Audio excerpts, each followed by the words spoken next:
Alright, well, let me just show you what's going on with the Ford here. This is 87 Ford F150 Inline 6 EFI, and I just replaced the brake booster here, and I was fixing to replace the master cylinder, but this master cylinder was supposed to come with a bleeder kit for it, a bench bleeder kit, and it did not. So that kind of stopped my work today, but at least I got the booster in.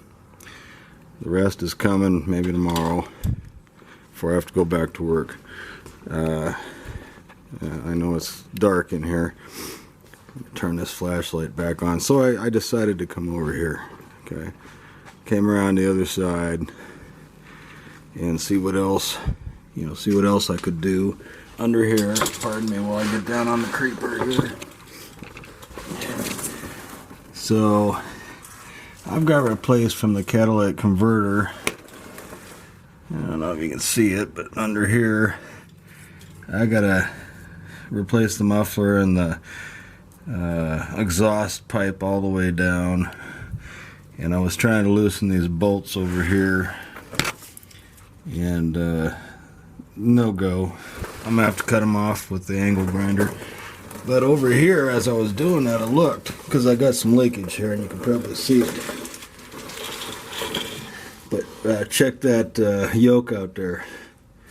I don't know if you can see that or not. It's split clean in half. I was thinking, oh great, that's just lovely. So I got a new project. That's split clean in half. Up top we're good. I don't know if you can see that. I'm holding the camera with one hand. So new project. Drive line comes out. Drive shaft. And I gotta track that down. And fun. Damn fun.